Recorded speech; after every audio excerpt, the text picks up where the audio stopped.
Oh my gosh, you all. This podcast episode is so good. I'm interviewing my friend, pharmacist, life coach, mother of 7, recent mother to puppies that were actually born on her child's due date that she did not ask for. You have to hear the story. She's so incredible. Diabetes reversal coach, Sarah Townley. She's been on the podcast before on episode 64 about the actual effectiveness of SSRIs and antidepressants. She spoke on that as the authority of a pharmacist and also a mom that's been through it. We talked about statistics. We referred to a book we read. It was great. So episode 64 is cool. But this one, we're talking about how listening to our body saved our butts and our mental health postpartum and during pregnancy. I am literally pregnant with number 4. She is postpartum by 2 months with her 7th baby, decided to quit nursing unexpectedly because of reasons that her body gave her. I can't wait for you to listen. We also talk about weight loss. She's incredible. You are going to love this. Welcome to the Postpartum Coach Podcast, where we embrace our needs as moms, we learn to lead ourselves first, then our families, and where we create our own healing from the inside out to find our way to the work we were meant to do in this world. I'm your host, a fellow mom of 3 and a certified life coach, Lizzie Langston.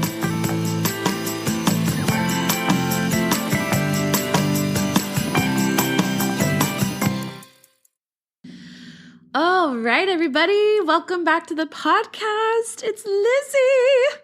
I am just happy. If you can't tell, I'm just a little stoked because I have a really good friend and fellow coach and past client. And I'm so excited to share with you guys her name is Sarah Townley. And she's been on this podcast before in episode 64. We talked about the real actual effectiveness of antidepressants postpartum because Sarah is a pharmacist. So I'm going to let her introduce herself. She's also a mother of 7 children. She helps people heal and reverse type 2 diabetes. So tell me, say hi. Hi, Sarah. Tell us about you.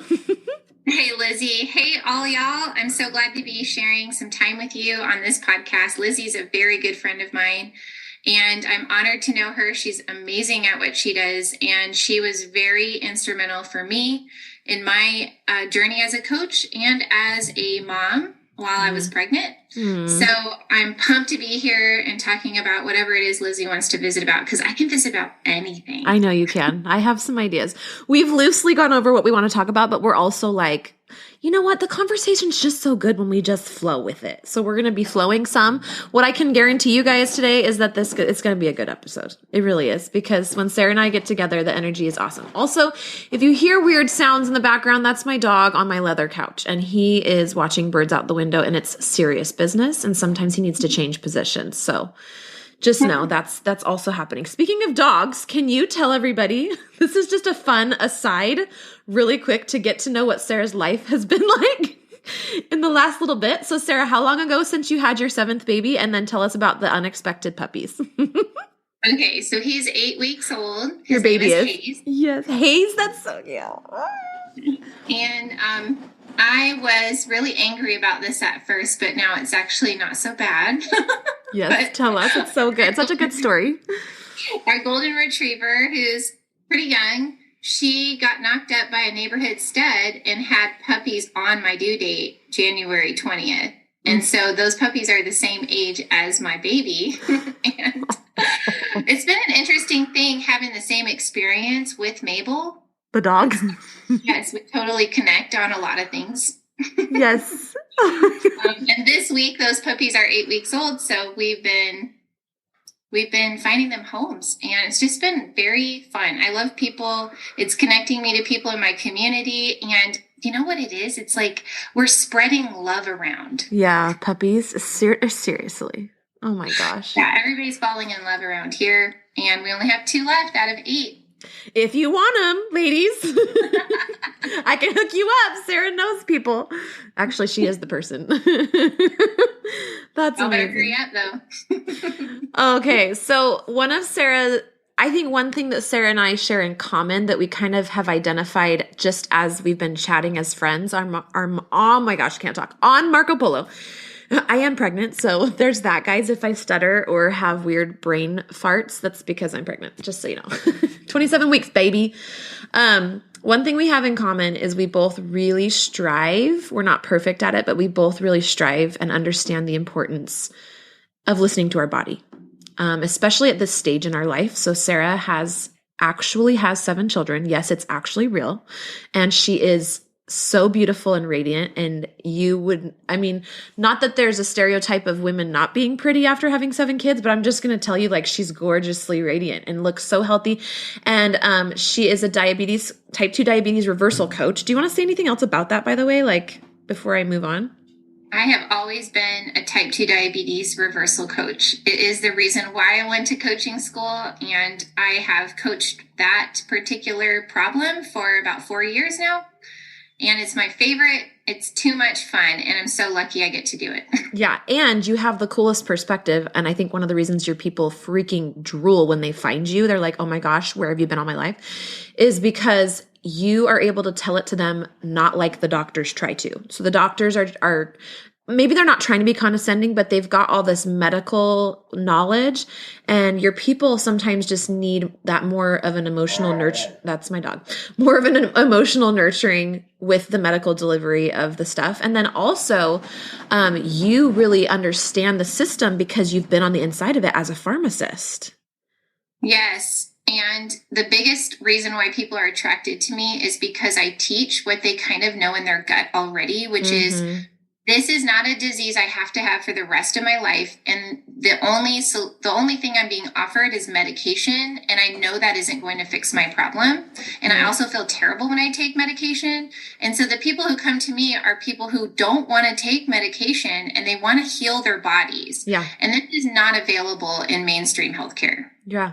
Actually, there's a similarity between you and I, which is that I have a lot of women who either don't want to get on medication postpartum, or they're on it, but they want to get off of it, or they're on it, but they have weird side effects. I don't know. I tend to draw sort of the more granola, holistic-y women of the world.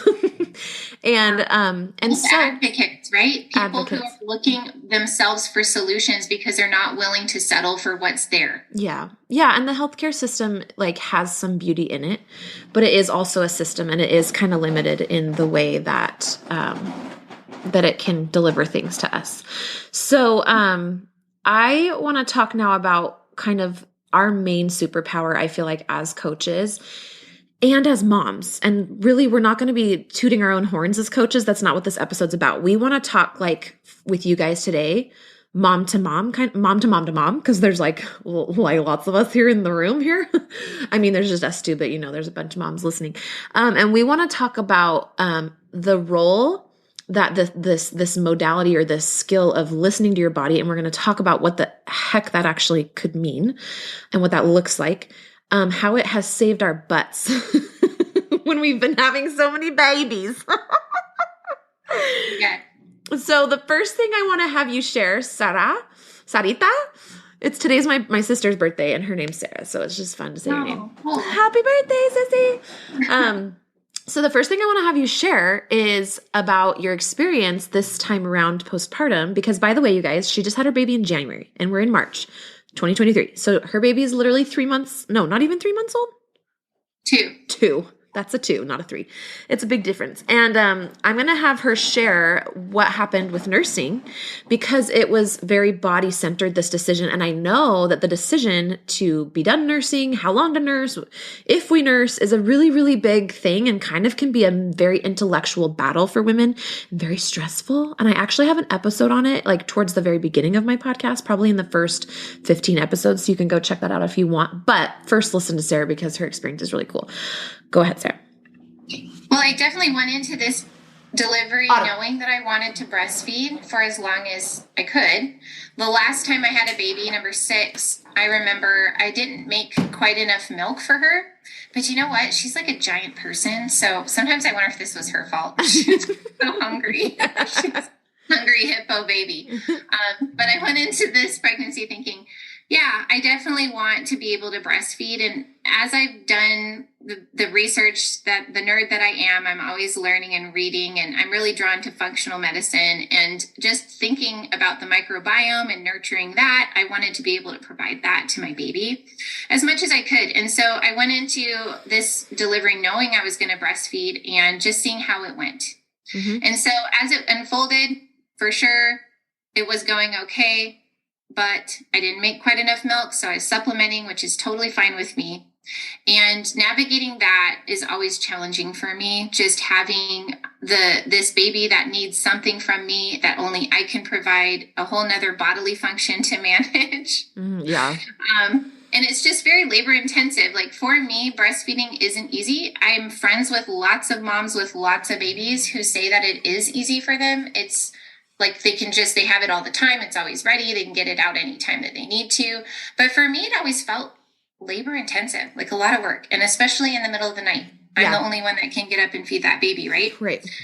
And I need to be rested to deal with my life. And that's a challenge to do it. A newborn breastfeeding, only I can help. And so I just, listened as much as I could to my body and saw, like, I tried not to have a judgment about how it was going to go and just experience it new again as much as I could. Mm-hmm. And it just wasn't easy for me again. And as I went, as he got bigger, I wasn't making enough milk. And I just felt so torn because for me, physically, breastfeeding is difficult. And then also I have all these mental things that go on because I want to feel good in my body again. Mm-hmm. I've been pregnant for 9 months. This was a difficult pregnancy for me. And I like to be able to feel strong and fast and lean again. And when I'm breastfeeding, that is somewhat of an obstacle for me. Yeah. And so for me, mentally dealing with knowing that and the whole thing around food and eating and trying to make enough milk when I'm not making enough milk, it was kind of stressful. Yeah. So at about 5 weeks, I decided after I'd had mastitis the week before that I was going to be done. And it's difficult, right? When your baby's breeding around, once you're breast, you have lots of milk. You have enough milk that it hurts and you're letting it dry up.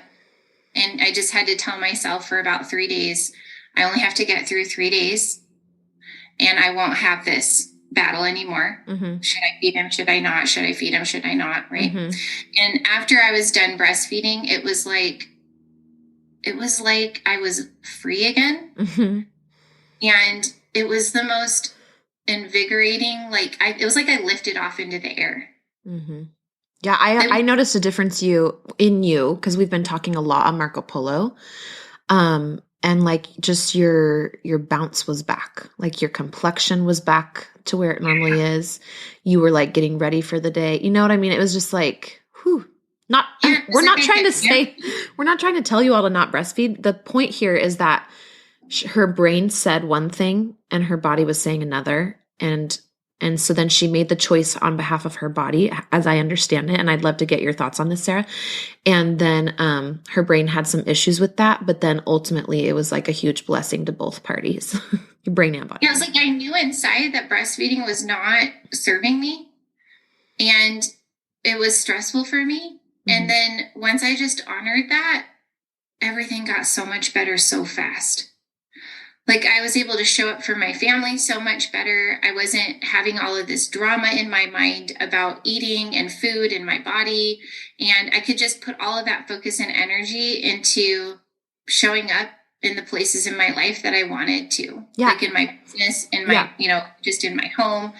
And with taking care of myself. Like this is really for me about self-care. Yeah. It's about taking care of my body. And for me, breastfeeding felt like it was in conflict with that. Mm-hmm. Has it ever not felt like that with other babies, or has it always felt like that for you?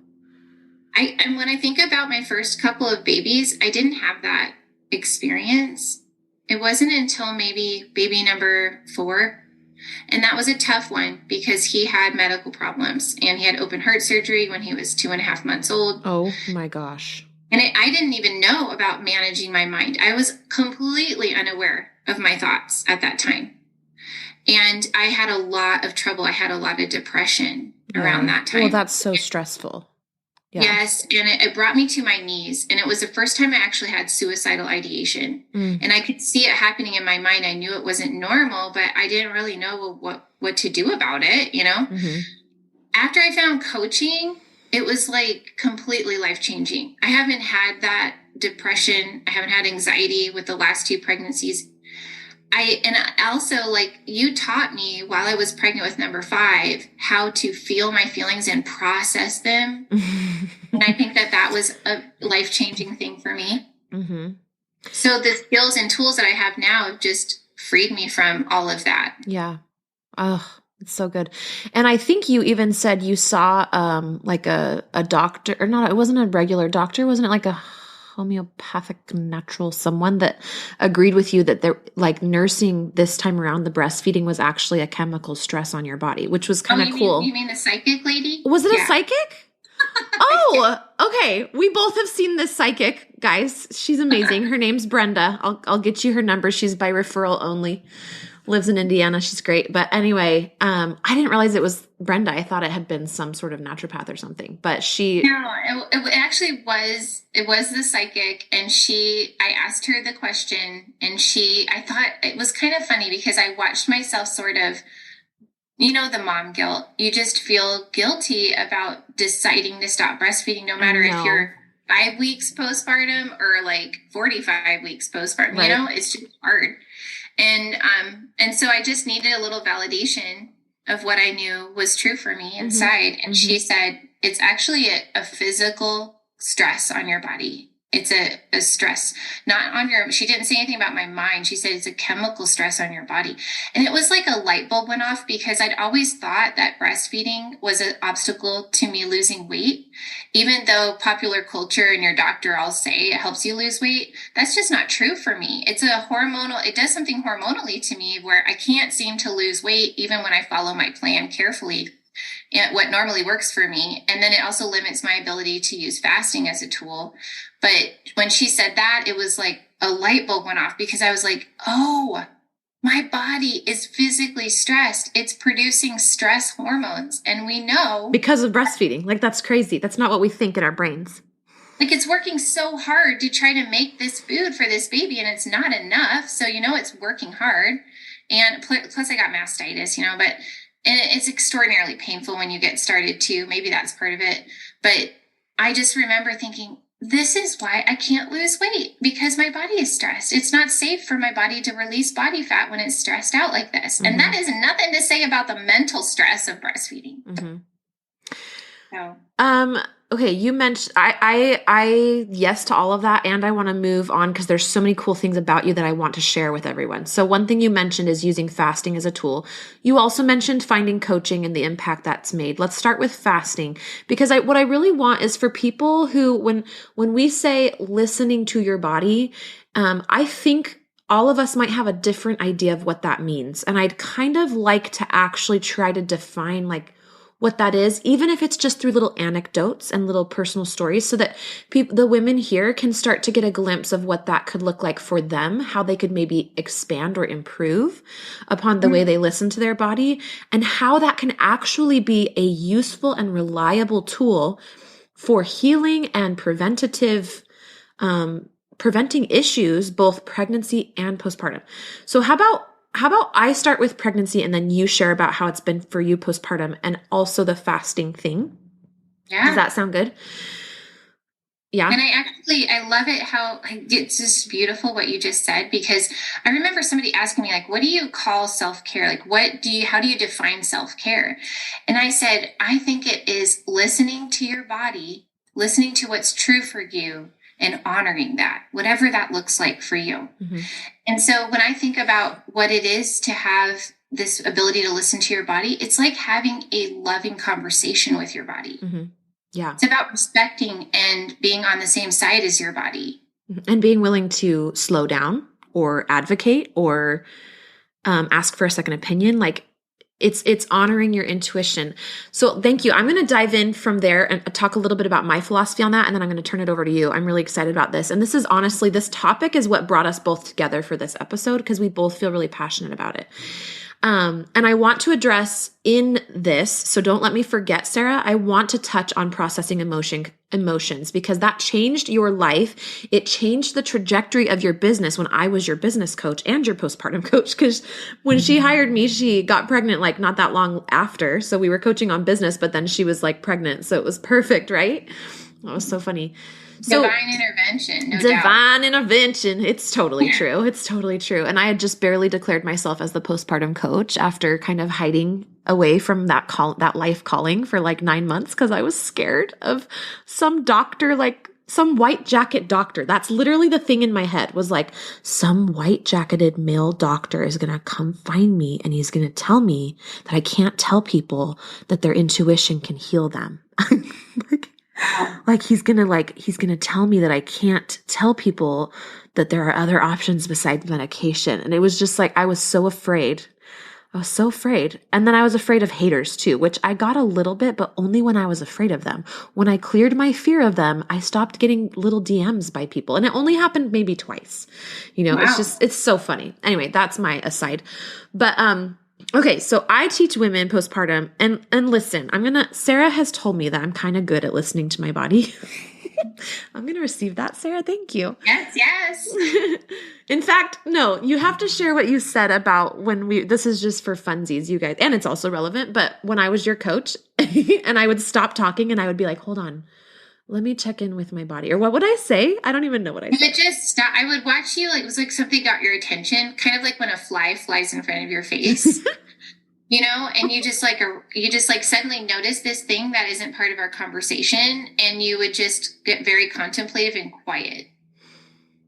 And it was because you noticed an emotion was coming up in your body, mm-hmm. and you wanted to listen to it. You wanted to find out what it was telling you, mm-hmm. and that took you getting super present within. Mm-hmm. And it was disrupted our conversation. It wasn't mm-hmm. like a bad thing. I just got my attention because I'd never really seen anybody doing that before. Mm-hmm.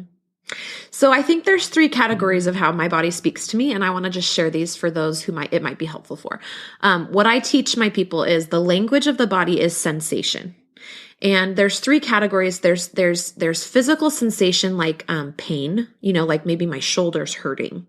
I actually believe that's communication from your body. I don't believe that means we need to go take Tylenol necessarily. Not that I'm against painkillers, but I get really curious about the root of pain. So sometimes my lower back will hurt and I'm like, okay, I just know that when my low back hurts, I feel under supported. It's a thing for me, whether it's financially, like I'm feeling lack and scarcity around money, or I'm feeling overwhelmed by usually my children. So that's the first category is physical sensation. Then you've got the emotional sensation. And when I say sensation, I'm literally just talking about vibrations in your body that are created from, I don't know how. Do I need to know how? No, I don't. But like we have the physical vibrational sensations that we call feelings, and every feeling is a different vibration and creates a unique sensation, I guess you could say. So we've got shame, sadness, fear, anxiety, whatever it is, there's those. And then I have what I'm going to call my spiritual sensations. And I've never actually said all this before. It's literally just coming to me in real time as we're talking. This is what I love about Sarah. She always brings out the genius in Lizzie. All my friends do. I have the coolest friends. So my spiritual sensations, they'll be more like up in my heart space area. It will be like a warmth. And so maybe I'll be coaching a client or I'm talking and I feel something coming through. And that's why I stop, because the spiritual ones, you kind of need to get your mind quiet, and they take a little bit more deep listening. And so sometimes I really will say, hold on. And I'll literally pause my client for a moment, and I'll pause myself, and I'll take a deep breath. Or I'll just get really quiet, and I will listen, and I will receive things. Anything from, like, one time I was on a consult with someone. She did actually end up working with me. I love her to death. Her name's Erica. She knows who she is. And I felt the presence of her mom. And I didn't even know that her mom had passed away. And so there's things like that are super special. But then there's also things that are more like, I'll have a thought that comes in that changes the direction of the conversation. Or like maybe we'll be talking about something back and forth, like a topic, like let's say we're talking about the shame that Sarah feels in her business, for example. Like I'm just throwing out a random example. So we'll be chatting about that and we won't really be getting anywhere, and I'll drop in And then there will be a question that comes up that I feel guided to ask. And then it like reveals kind of the root thing that we haven't been getting at. Does that make sense? Yep. So that's kind of how I listen to my body. Like now I used mostly coaching session examples, but let me move now to pregnancy. And I can't really speak for postpartum because the last time I was postpartum was before I really had a deep connection with my body. But because that was my last depressive episode was when I had after my third baby, and that was the last baby I had. And then I found coaching and birthed my business. So that's why there's been such a big break between my youngest is 5 and this baby will be born when he's almost 6. But with this pregnancy with baby number 4, the most interesting, loudest thing my body has sent me repeatedly is anger. And it's new for me. And I've done some work between last pregnancy and this one on my relationship with anger because I was kind of not allowed to be angry much growing up. It was very discouraged and kind of like put that away, like especially for a girl, no. So as I've rekindled that relationship, I've realized anger is never actually directed at anyone. It feels like it is, but it's always just your inner mama bear protecting your inner needs. It is your inner mama bear protecting you. It is telling you this isn't okay. It is letting you know what you believe and what you stand for. And it's so healthy, you guys. It's so healthy. I know we like, especially as like little Mormon girls, I don't know, like real Christian conservative people, I just feel like there's this ban on anger. Like, nope, we got to be a good girl. We got to be happy. We got to keep that stuff under wraps, hide it from everyone. And my anger in this pregnancy has come out a couple times, and I've had chats with my husband. And at first he's been like, I feel like you're attacking me. And I'm like, okay, hold on. I don't want to attack you. That's not what I want. The anger is here to say that there's this need that's not being met in a way that's going to work for me with the type of support that I want and need in my pregnancy, and especially looking forward to postpartum. So one way that my body's been talking to me a lot is anger. Yeah. Mm-hmm. And I've even heard anger to like be described as a sin. Yeah, that's a no. Anger and impatience, like asking forgiveness for anger and impatience. Yeah. I just have to disagree on that one. I'm not saying you're saying that. I'm saying I don't agree with that. Yeah, I don't agree with it either. I don't think our feelings are sins. No, absolutely. I think they're like a guiding compass. Now, I think when we're not responsible with our emotions, like for example, when my husband was feeling attacked, I could have used my anger to hurt him, right? I could have taken how much he cares about me and his desire to help me and his vulnerability in being unsuspecting of the things I was angry about. And I could have really like done some work on him, right? Like, and I think, or like what, spanking your child out of anger. Yeah. Obviously the action you're taking from the anger may not be healthy. Yeah. But the anger itself is just information. It's communication. So that's what I think I help my clients do. And that's what I've been doing in this pregnancy is I've been neutralizing my feelings. Like I don't make them mean things. So part of listening to your body is not letting your brain have a whole slew of drama about what's happening in your body, but instead getting curious about it. And I think that ultimately that's essentially what you did, Sarah, with that decision. So there was biofeedback, there was emotion, there was like low breast milk. There were signs from your body about the chemical stress that it was. And then you had to take those signs and contemplate and think on them. And there was a part of your brain that wanted to go, into the guilt path. When I say drama, guilt is definitely one of those drama emotions. Or, I don't know, fear can be total drama too. Like, anything that makes you doubt yourself and stuff like that. And so anyway, I think that the key to listening to your body in a constructive way where it actually can change the way you make decisions and help your life be more healthy is being curious about what's there. And I think our biggest obstacle that I want to talk about next together is how afraid we all seem to be of our emotions. And I'd love it if you could share that coaching call that we had together where you had that shame coming up in your business and what it was like for you to like finally go and feel it and just that experience. Because I think a lot of women haven't experienced that. Well, I think your biggest challenge, Lizzie, in teaching me this is that I wasn't willing to see it. Mm-hmm. Now, I avoided acknowledging that I was even having shame. And it took you many times of coaching me for me to even realize that this was going on. Yeah. Because it was so painful that I wasn't even willing to see that I was having shame. Do you want to give a little backstory on like what was happening for you at that time?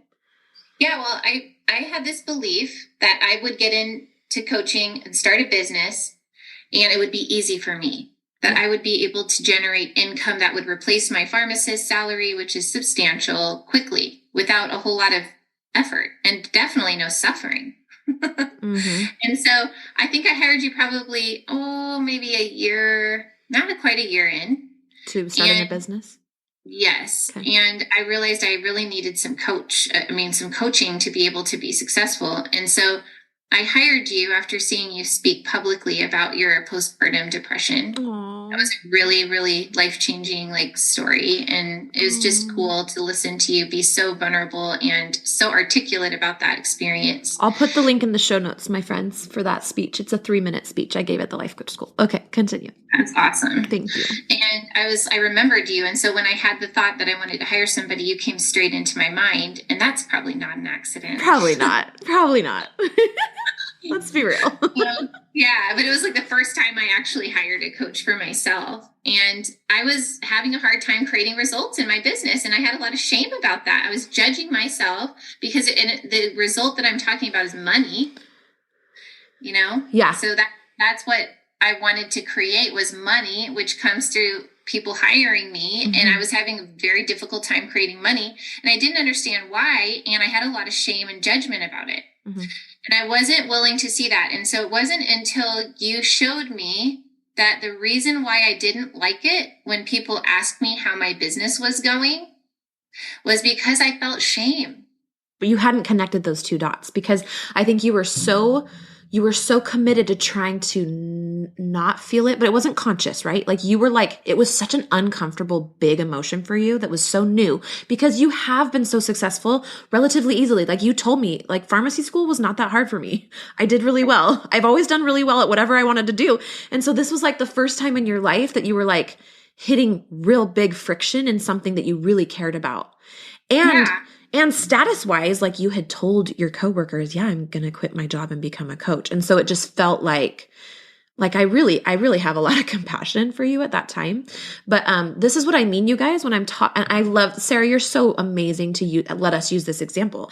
But I think it's so important because we are sort of kind of disconnected from our emotions, especially the most uncomfortable ones like shame, fear, like deep fears, like fear about yourself, like your worthiness, fear about people loving you and accepting you, like that stuff. Or even grief. Grief is one that really gets missed postpartum. We miss our old lives desperately. We miss our old energy. We miss our body. We miss our relationship with our husband. We miss sex the way it was. We miss all that, but we don't feel like we can complain or express that because we feel like we're supposed to be grateful. We're supposed to be like happy that we have this baby. Especially if you had infertility, you're like 10 times more hard on yourself about this. So yeah, you were so busy trying to fix the problem so that you wouldn't have to feel the shame, that you didn't even know the shame was there. But as soon as I was able to help you connect those dots, what happened? Well, I'm just a person that is very in my head. Like I'm a type A analytical person. I don't feel like you are anymore as much. Can I say that? I used to be. Yeah, you used to be. Who I always was up until the point that I learned this skill. So when I saw that it was, I actually am having shame and I'm going to have to deal with this if I want to get what I want. Yeah. And no coach can do that for you, right? Like that was a moment that was very intimate with yourself. I remember that phone call. Yeah. We were on. And so I just learned how to process shame. And I remember sitting in my sunroom when the sun was coming up and feeling it on purpose. So I teach this now and I'm grateful that I had this happen because it is so important for me to be able to do this with my clients. And I had to learn how to do it in order to be effective at teaching it, right? Totally. And so shame was such a painful thing. And I just remember finding it in my body and describing how it felt. And I remember doing that on the phone with you and like the textures and sensation and what was it doing and allowing it to get really, really big and inviting that and then watching it go away. Mm-hmm. Disappear. Oh my gosh. Yes. This is the thing I want to say about women. I can't speak for men, so I'm not trying to leave them out or anything. I'm not a man and I don't work with men. Okay. I have a husband, I have 4 brothers, but what I want to say about women is that they are alchemists. Like, we are alchemists, you guys. And when you can learn the skill and overcome any fears related to, processing your emotions, like when they are raw and real in your body, going straight to them, going directly to them, which sometimes requires energy. Sometimes it requires stopping what you're doing. Sometimes it requires slowing down. Sometimes it requires lightening your load, saying no to things, delegating, not being around your kids. So there's a million reasons why we don't do it, because it's so much easier to just kind of push through and keep going. But then it just gets stored and saved for later, as we know.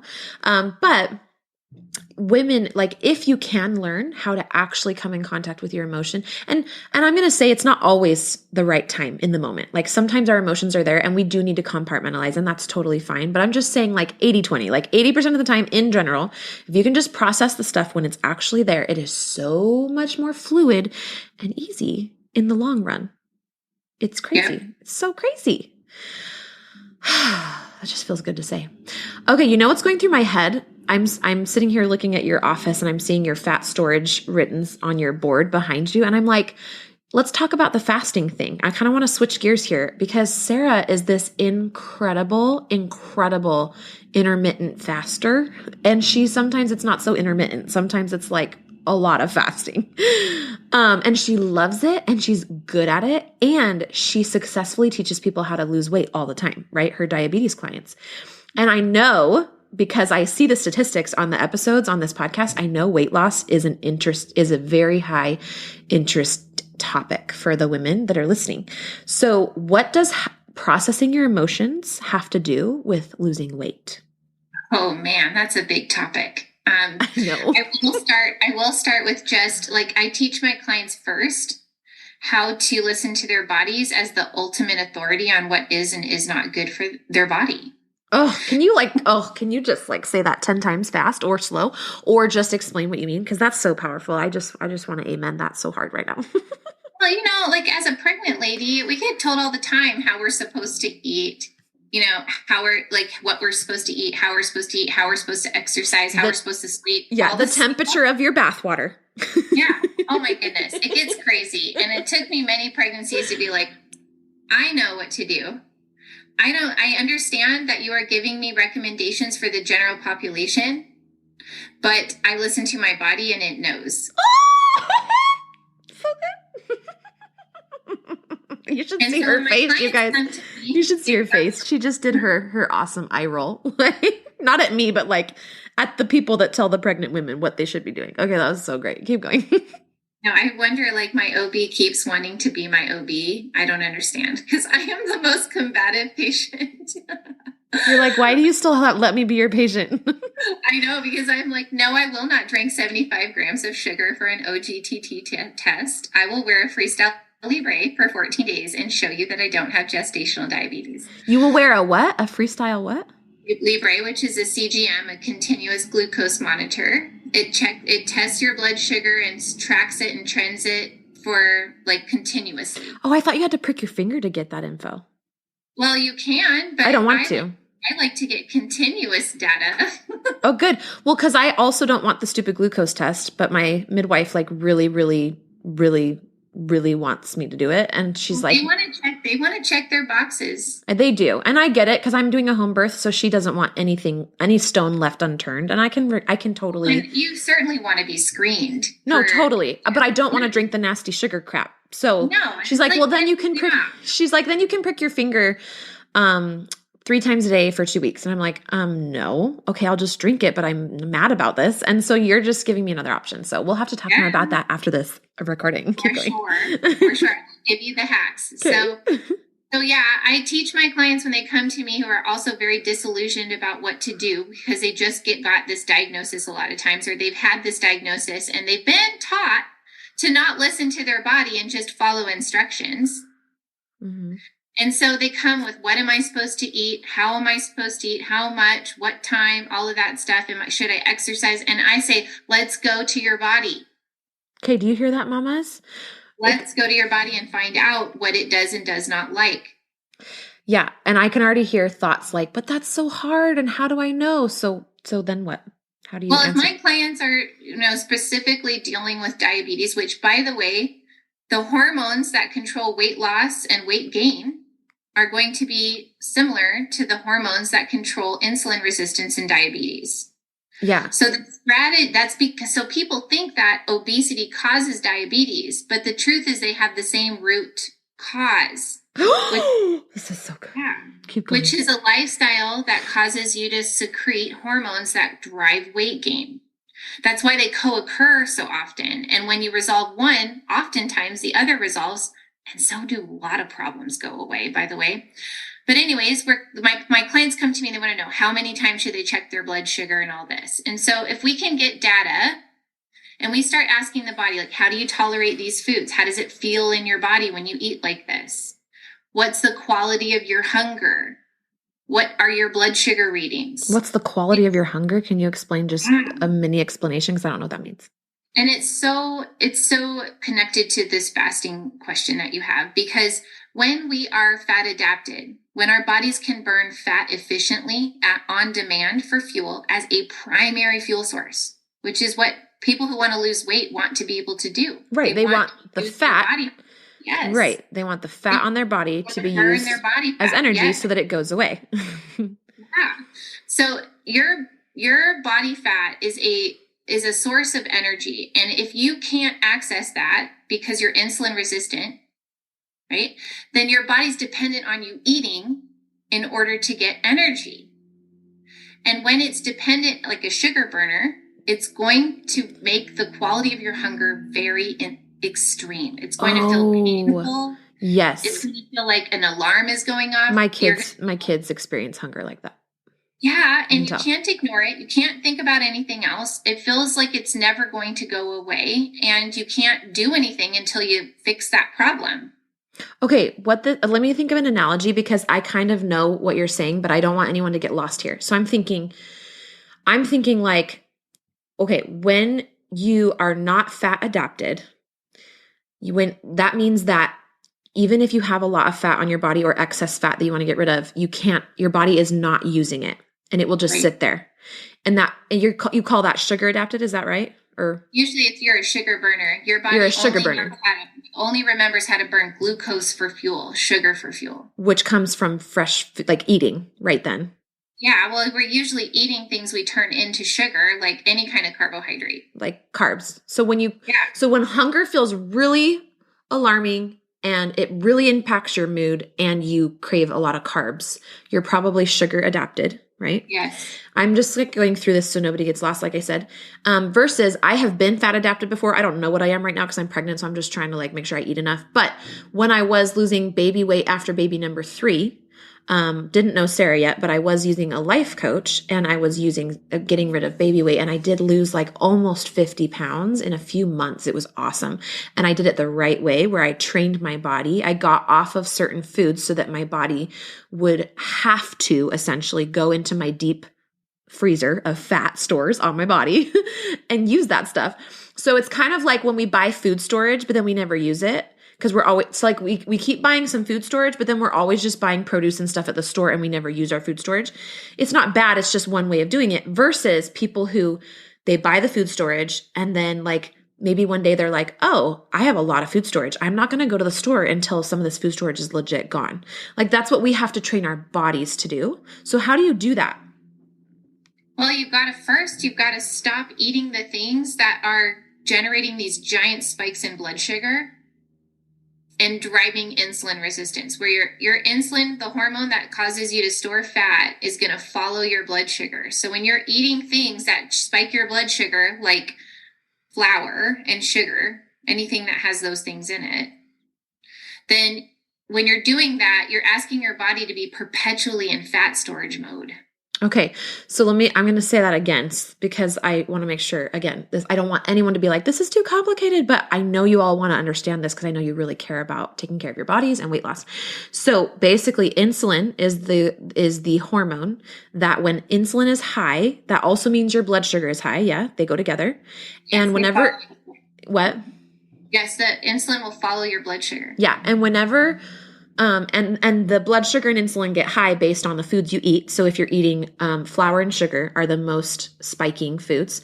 And other foods can spike it too, but not like an exorbitant amount. But those ones will just like fireworks go off. Your insulin skyrockets, which tells your body, store fat, store fat, store fat. Use this incoming food as stuff on my thighs and on my hips and in my butt, like my cellulite. Like that's what it becomes. Yeah. And then on top of that, we're told we should be eating constantly, right? Like you're supposed to eat from the time you wake up because breakfast is the most important meal of the day. And you're supposed to eat 5 or 6 meals, small portioned, equally spaced throughout the day to keep your metabolism going. She's doing air quotes, by the way. This is not the right stuff she's saying. She's saying the stuff that you get told that's the wrong stuff. And let me just tell you, I can talk about this for days because it's like my passion. But I know. It's just crazy to me that we are a species that evolved on the earth without predictable food sources. It's crazy to me that we are told we're supposed to literally eat constantly foods that are not available in our natural habitat as we evolved. And we believe it. And we're like, okay, all right, I got to plan my snacks and my this and my that. Okay, so when you're fasting, now this is not an episode where we're going to go into what intermittent fasting is, how to use it. I'm sure you probably talk about that somewhere, don't you, in your content? Oh yeah, go to my podcast, Diabetes Revolution. All right. So if you want to learn about intermittent fasting, whether or not you have diabetes, if you want to get educated on this shiz, go to, what's it called?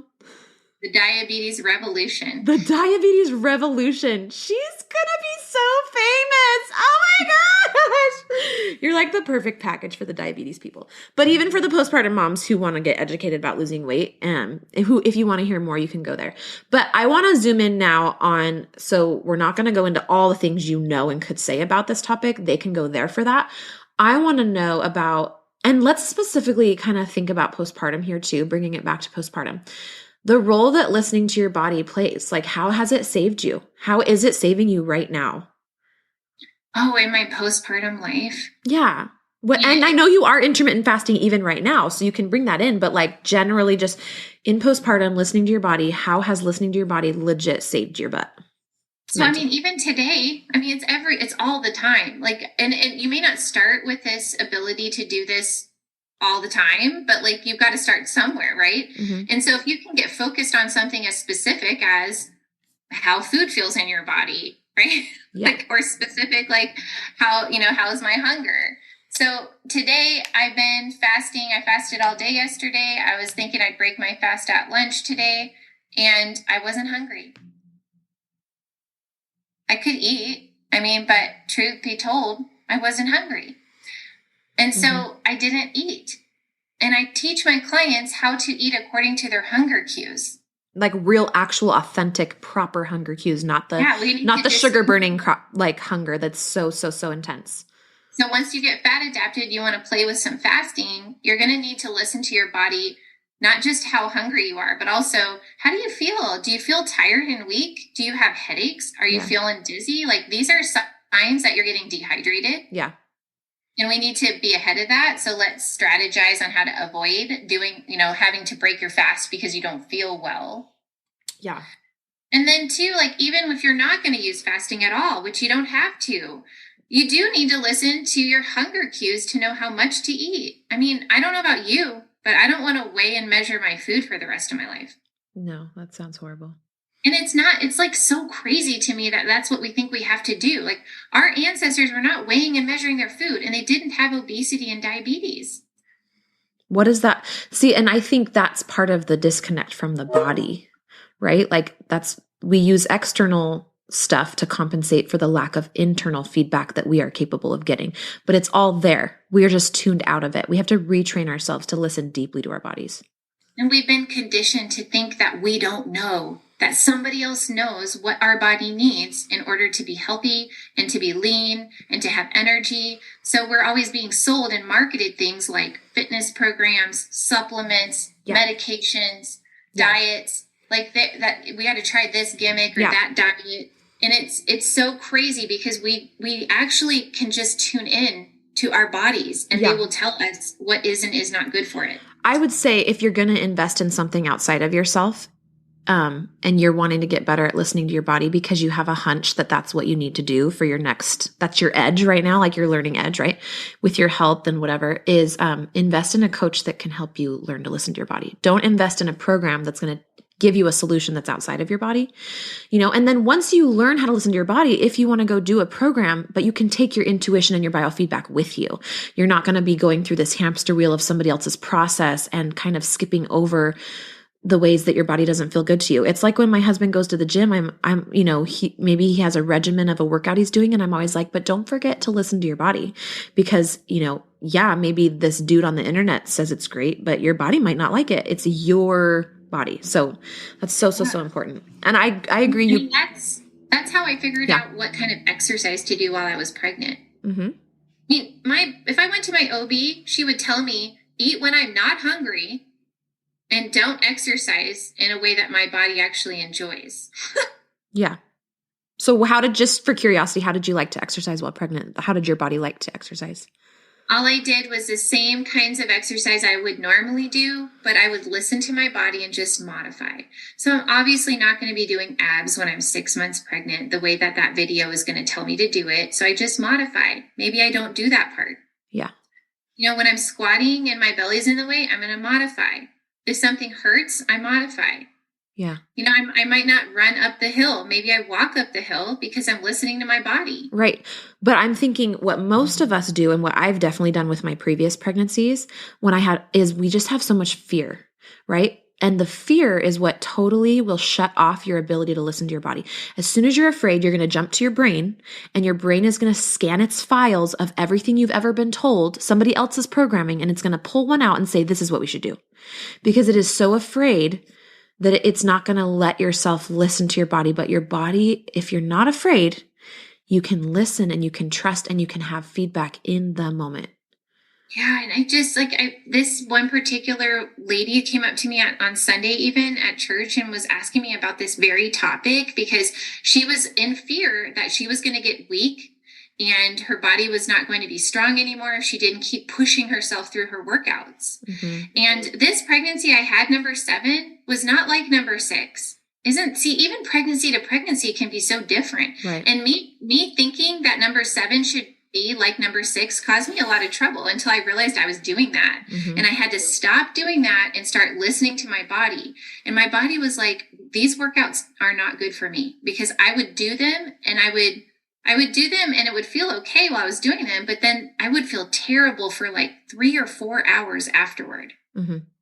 And even the next day, I would still feel bad. And it took me some time to connect those to my workouts, because while I was working out was okay. But then after my workout, I would feel like the life energy was draining out of my body. Like I would sit for 3 hours straight and not move. Yeah. And no doctor could be like, okay, so listen, on your 3rd pregnancy, these workouts are going to be good. But on your 4th pregnancy, definitely only do these ones. Like nobody else can give you that specific, tailored, perfect feedback that your body can. So I had to stop doing them. Mm-hmm. And you know what? I thought, I'm probably gonna have to do more work when I'm done with this baby to get back to where I was, to get strong again. And it just wasn't true. Yeah. Like I'm 2 months postpartum and my workouts are not reflecting that I was very deconditioned or lost a lot of strength at all. Mm-hmm. That's so cool. Let's talk about pushing through. You just mentioned that when you were, you realized that you were doing that, because I want to talk about the thought patterns that cause women to push through, because you guys, pushing through is the exact opposite of listening to your body. And we all do it. We all push through. I get it. And there are a million reasons why we do it, but let's just talk about and uncover some of those. I'm going to start for me. One of the reasons I push through is, I think about my husband's reaction when he gets off work at the end of the day and when he looks at the house. And this feels like some sort of confessional. I do not like sharing this because I'm very feminist and I'm very strong and I don't like sharing that this goes through my mind, but it does. My ego's like, this is not who we are. I'm like, it's fine. It's a part of me. It's fine. Okay. But sometimes I think I care. I think about what his response might be and I care about what it is. And so even if I'm tired, instead of thinking some beautiful thought like, I am worthy of relaxation, right? That's my new favorite one, by the way. Came to me in a yoga session and I was like, oh, I'm keeping that. I think thoughts like, I just gotta get this done. I want him to be happy. I don't want there to be discord. I don't want him to give me that look. I don't want him to feel disappointed, because then I feel probably disappointed or sad or whatever. And so in order to try to avoid, maybe negative feelings because I care what he thinks, that's one thing that causes me to push through. Why don't you share one? We'll go back and forth. Oh, I mean, there are so innumerable examples. Like, you said the need to control is something, and you said, I just need to get through this morning, I think is something you said. Oh, that's true. Yeah. So, I mean, I thought you just meant a specific example of times where I want to push through. And I've just learned that I can't do it all in 1,000 ways, right? And as I get more and more pregnant, I can't. But I noticed that the reason why I do it is because I want to control the outcome. I want to control the state of my house, or what my kids are going to wear or not wear, or if they're going to get their appointment or not get their appointment, or, I just like to have my house organized and clean. And let me tell you, having 7 kids have broken me of a lot of that. Mm-hmm. But when I'm trying to push through, it's because I'm trying to control the situation so that I can feel in control and feel better. And I've had, for example, these puppies, I had to completely control of that. Go. It was an accident essentially, and total surprise.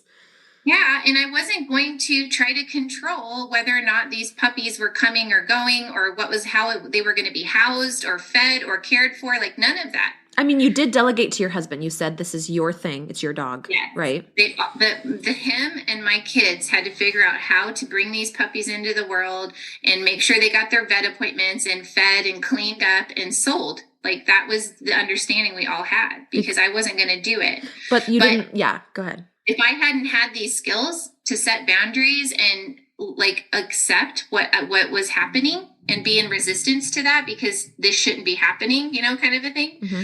I would have so wanted to control that, and I would have burnt myself out. I would have pushed through to get it done, and I would have been resentful and angry the whole time too. Yeah.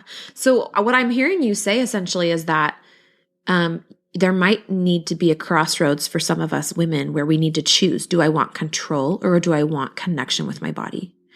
And it could be that intellectually, maybe emotionally driven desire for control is going to take you out of your body, out of integrity of listening to your body. That doesn't mean that you can never take a stance that is what's the word, preventative, or be a go-getter. I'm not saying you need to sit back and be passive, but we all know that type A feeling of control that we get whether it's wiping down the countertops, or telling our husband what to do, or our partner, or whatever, or, over scheduling our kids, or whatever, stressing about schedules. I mean, a lot of your clients are probably thinking about this in a way of people pleasing, right? Totes. Yes.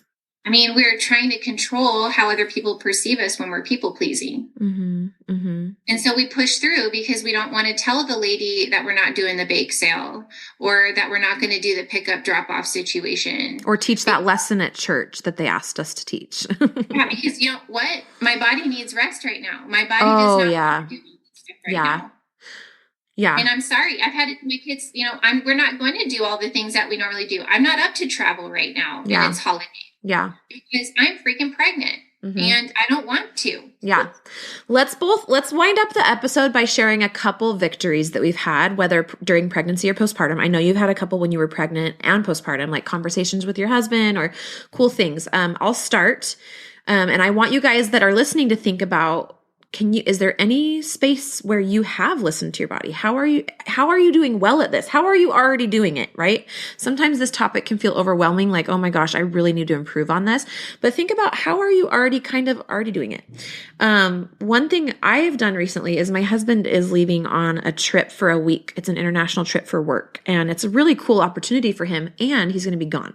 And I'm pregnant, and I'm real pregnant. And I'm also pregnant in my 30s, which is different than pregnant in my 20s. And I have thoughts about that. It's a whole different conversation. Anyway, so he was talking about, he has some money that's just his. We kind of have shared money and then separate money. And he was thinking about how he was going to spend his money. And I was like, oh yeah, but you're leaving on vacation. So remember, you're going to need to hire someone to replace yourself. So save money for that. And at first he was kind of like, he didn't really like being told that, but I gently explained firmly that was my need, is if you're going to be gone, you need to bring somebody in to help me. And I'll tell you the times of day that I need help. It's just these couple hours at night. And these are the days that I want the help. And he literally, y'all, he got to work and he texted our neighbors that we don't even know that well. And they have two 17-year-old daughters in high school. And they're going to come over for a couple of the days. And then I actually ended up running into somebody at church that can probably do the other days. So I'm going to go ahead and line that up. But he got me her number because he knows her from before. So that was a huge success for me. And my body, because at one point he was trying to negotiate a little bit with me, which I don't blame him, right? This is his fun spending money. He doesn't want to hire people with it. But I kind of pushed back, and I was like, no, because he kind of didn't want to get someone for every day while he's gone. And I was like, why don't you line someone up for every day? And if for some reason I'm feeling good, I will cancel it and then we won't use it and you don't have to pay for them. But I want it there every day. And that was really, really cool. And my body was just that was when that anger kind of flooded up. I felt angry and I had to call a girlfriend and process for a minute. And then I was like, oh, it's not directed at him though. It's just not negotiable. And he's trying to negotiate. And I just need to let him know it needs to be every day, the support. So that was a time when emotionally, I guess there was a cue emotionally, and I listened.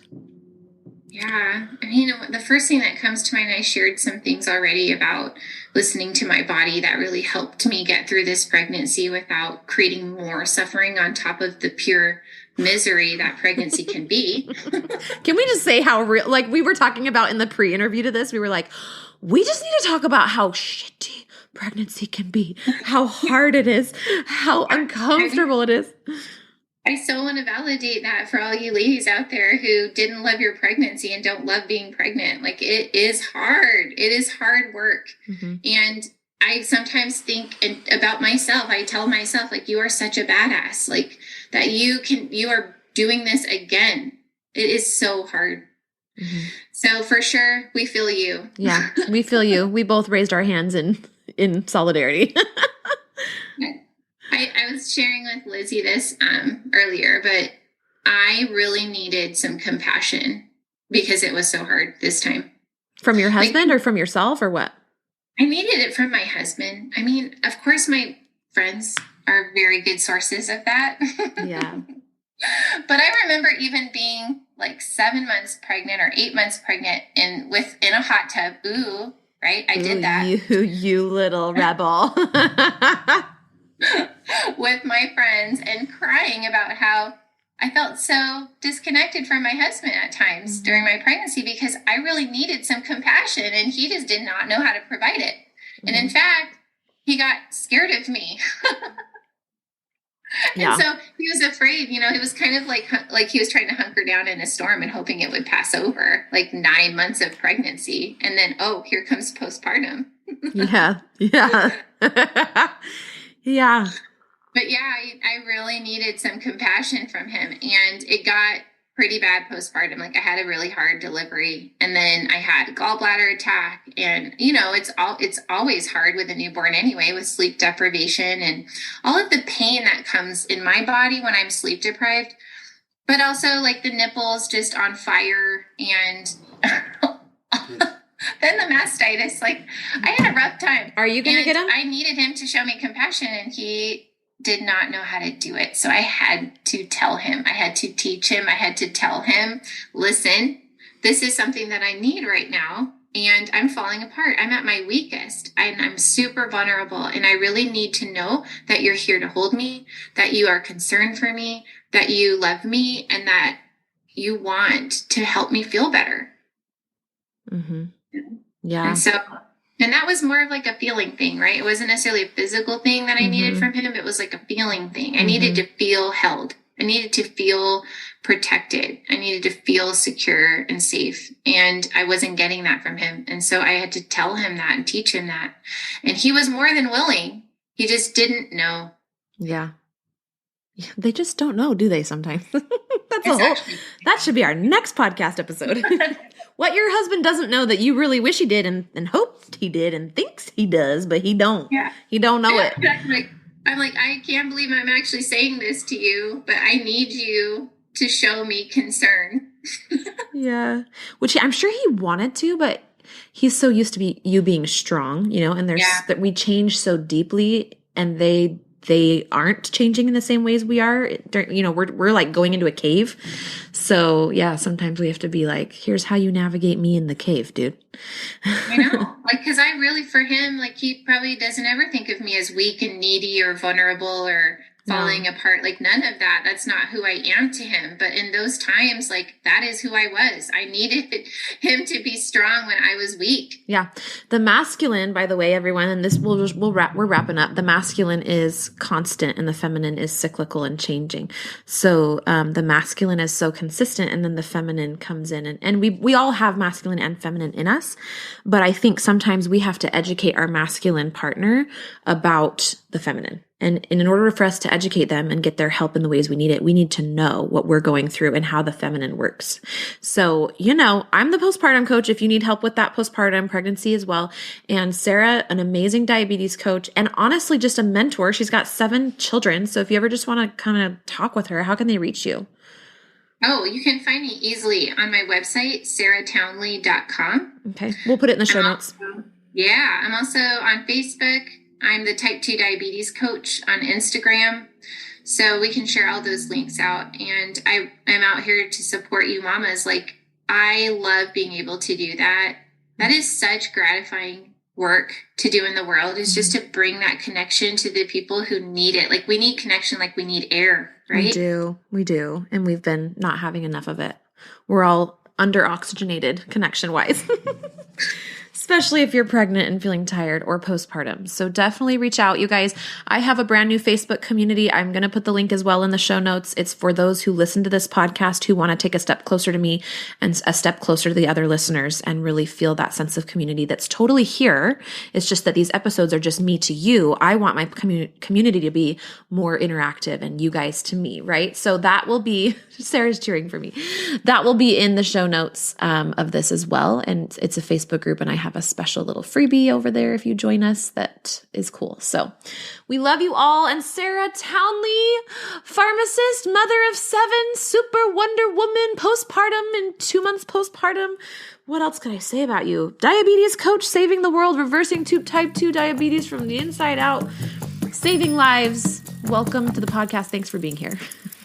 You're so welcome. I love you. I love you so much. Okay, I'm going to end our recording now. Bye, everyone. Hey, Lizzie here. I've helped dozens of postpartum moms just like you to manage their postpartum anxiety and deconstruct their postpartum depression. It's really easy for me. So if you're ready to feel better, I know the way. Let's chat on the phone. Set up a time by going to LizzieLangston.com/consult. It's pretty simple, and I will be calling you soon.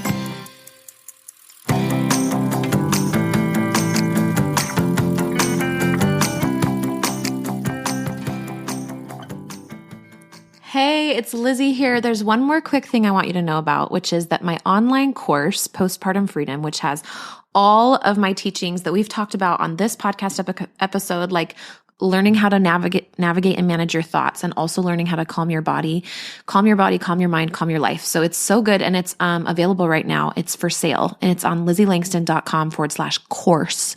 So I just wanted you to know that Postpartum Freedom can be yours, and it's cheaper than I've ever had it. And so you can go get it if you want to work with me, but you don't want to pay as much, or you don't, maybe can't put in the time right now for private coaching, weekly sessions. I also have remote Voxer only coaching as an option. But I would say start with the course and go from there. So again, it's LizzieLangston.com/course. I'll stick all of the links that we need to from this episode today in the show notes. We'll talk to you next week. Bye-bye.